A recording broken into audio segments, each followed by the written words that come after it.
Hello दोस्तों, चलिए आज के लेक्चर में हम सीखेंगे सिंगली रेनफोर्स बीम की लोड कैरिंग कैपेसिटी निकालना, वो भी बैठ के बड़े आराम से अपने अपने घर। और आपके साथ रहेंगे ऑब्वियसली आपके अपने अविनाश सर। तो देर किस बात की है, फटाफट शुरू कर देते हैं आज का लेक्चर।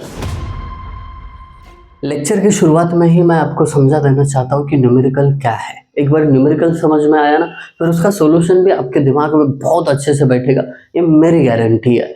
बस एक चीज़ की गारंटी आपकी तरफ से होनी चाहिए कि सर लाइक शेयर सब्सक्राइब तो कर लिया है हमने, बस दोस्तों के साथ शेयर करना बाकी है, तो दोस्तों को भेज दो जितने भी दोस्त हैं आपके, ठीक है।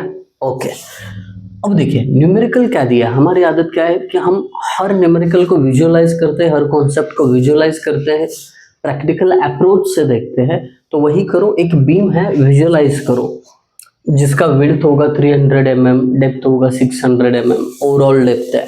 ओके, फिर उसके बाद बोलते हैं कि उसके इफेक्टिव डेप्थ 550 mm पे रेनफोर्समेंट प्रोवाइड की है 4 बार की, जिसका डायमीटर है 25 mm। तो उससे हमने एरिया ऑफ स्टील निकाल लिया 1963.50। Got it. एरिया है तो mm² यूनिट आएगा उसका। बाद में इफेक्टिव लेंथ भी दी है उन्होंने, 7 मीटर है। ओके, आगे बढ़ते हैं। Grade of steel, grade of concrete दिया, उससे उनकी यील्ड स्ट्रेंथ और कैरेक्टरिस्टिक स्ट्रेंथ लिखी है। अब हमें फाइंड आउट क्या करना है, हमें फाइंड आउट करना है मेरे दोस्त सेफ लोड। इस बीम पे सेफ लोड कितना होगा।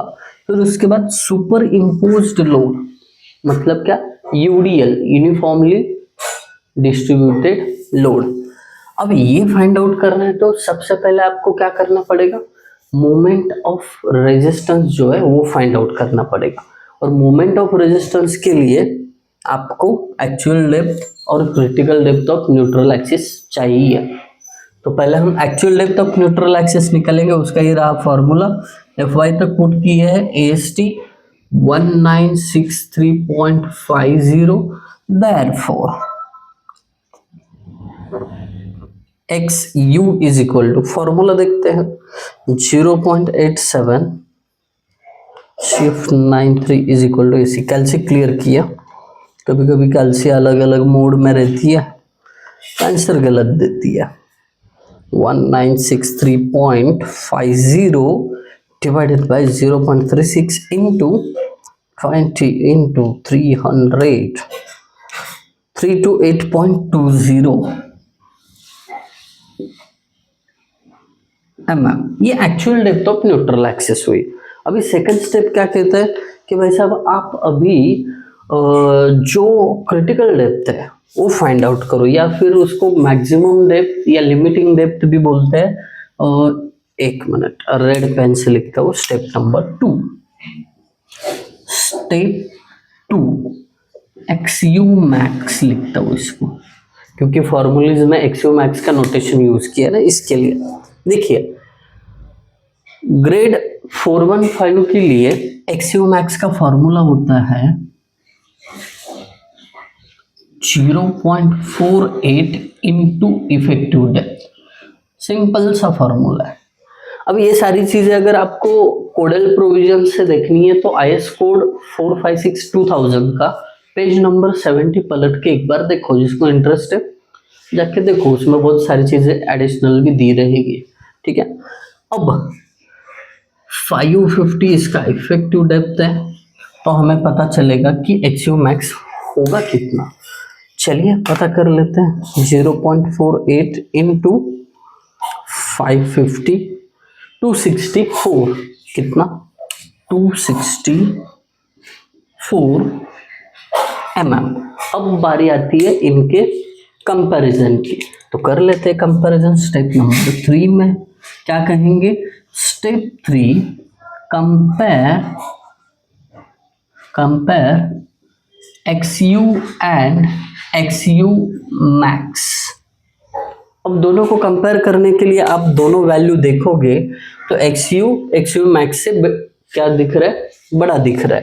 तो सिंपल सी चीज लिखो, XU is greater than XU max. तो ऐसा अगर कंडीशन आए तो इसको बोलते हैं ओवर एनफोर्स सेक्शन। क्या बोलते हैं, ओवर रेनफोर्स्ड सेक्शन। अब ओवर रेनफोर्स्ड सेक्शन के लिए मोमेंट ऑफ रेजिस्टेंस का फॉर्मूला क्या है? Therefore moment of resistance is equal to 0.36 FCK B into XU max bracket में D minus 0.42 XU max. I hope मैं गलत नहीं, फॉर्मूला सही है। Got it. अभी करेंगे क्या? वैल्यू पुट करेंगे। 0.36 FCK 20 B 300 XU मैक्स का वैल्यू 264 इंटू D का value 550 minus 0.42 into XU max का value 264। Therefore moment of resistance is equal to, चाहिए तो ये जगह यूज करते नहीं, इसको रख के भी क्या करेंगे? Moment of resistance. बहुत चिंदी न्यूमेरिकल लग रहा होगा आप लोगों को, लगने दो, अच्छी बात है। इसका मतलब प्रैक्टिस बहुत हुआ है आप लोग का। 20 इंटू 300 इंटू 264 इंटू ब्रैकेट में 550 minus 0.42 into 264 bracket close is equal to 250.40। तो moment of resistance 250.40 into 10⁶ newton mm। मेरे दोस्त मोमेंट ऑफ रेजिस्टेंस मिल गया। अब ये मोमेंट ऑफ रेजिस्टेंस मतलब एक प्रकार का बेंडिंग मोमेंट ही है। तो आप इसको बेंडिंग मोमेंट का जो फॉर्मूला है उसके साथ क्या कर सकते हो? इक्वेट। बट उससे पहले बेंडिंग मोमेंट का फॉर्मूला क्या है ये तो जान लेते हैं। दिया हुआ बीम सिंपली सपोर्टेड है, उसके ऊपर यूडीएल है, तो उसका मैक्सिमम बेंडिंग मोमेंट होता है WL²/8। अब देखिए ये और ये इक्वेट कर सकते हैं, तो हम क्या करेंगे? 250.40 into 10⁶ is equal to W कितना है यहाँ पे, वही तो निकालना है, लोड। तो W को एज इट इज लिखो, ठीक है, इंटू लेंथ 7 है, बट ये सारी चीजें mm में पुट की है आप लोगों ने, इसके लिए यहाँ लेंथ भी mm में आएगी, divided by 8। Therefore W is equal to, अब ये टोटल लोड मिलेगा आपको, ठीक है। अब कैसे निकालेंगे उसको? 250.40 into 10⁶ alpha is equal to, as it is equation put करो, कोई इशू नहीं है। W की जगह x पुट कर दिया इंटू 7000 का square divided by 8, shift solve is equal to 40.88। तो जो लोड आया टोटल 40.88 न्यूटन पर mm, या फिर इसको आप ऐसे भी लिख सकते हो किलो न्यूटन पर मीटर, दोनों इक्वली होते हैं। क्यों? क्योंकि देखिए न्यूटन mm को जब आप किलो न्यूटन मीटर करते हो तो क्या होगा? 10⁻³ यहाँ पे मिला होगा, mm का मीटर करने के लिए यहाँ पे भी होगा, तो ये जाता है, तो इक्विवेलेंट यूनिट होता है। Got it. अब इसके बाद आपको अगर सेफ लोड चाहिए,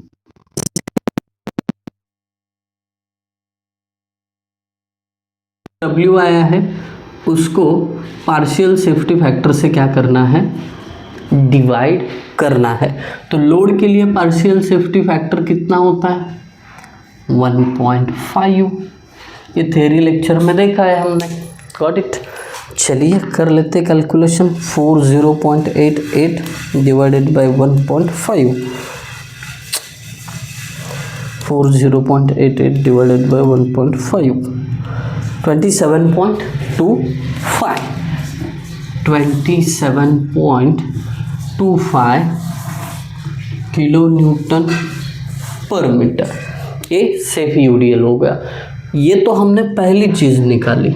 दूसरा क्या है, सुपर इम्पोज्ड। अभी ये जो लोड आया है ना, इस बात को समझिए, ये रहा बीम, उसके ऊपर यूडीएल, तो वो यूडीएल प्लस इस बीम का लोड दोनों का कॉम्बिनेशन है। तो अगर आप यूडीएल निकालना चाहते हो, यानी यही सुपर इम्पोज लोड, ये वर्ड थोड़ा बड़ा है तो यूडीएल लिख रहा हो डायरेक्टली, करना क्या पड़ेगा, ये जो टोटल लोड है डेड लोड के साथ, इसमें से माइनस करना पड़ेगा आपको सेल्फ वेट ऑफ बीम। वो कैसे करेंगे, सिंपल है, बता देता हूँ। ये देखिए, ये हटा दिया मैंने। सेल्फ वेट कैसे निकालते हैं, इनका मीटर में एरिया निकालो। ये 300 mm है तो 0.3 मीटर इंटू ये 0.6। अब देखिए ये चीज़ जो है मल्टीप्लाई होगी with the unit load of concrete या unit weight of concrete. Unit weight of concrete होता है 25 आरसीसी का यूनिट वेट, तो इससे मिलेगा यूडीएल। तो आप लोग कमेंट करके बताना कि इसका वैल्यू कितना आया, ठीक है। आई होप आप लोगों को न्यूमेरिकल समझ में आया होगा, तो कमेंट ज़रूर करना है और बताना है कि वीडियो कैसा लगा। Thank you guys for watching video, thank you so much.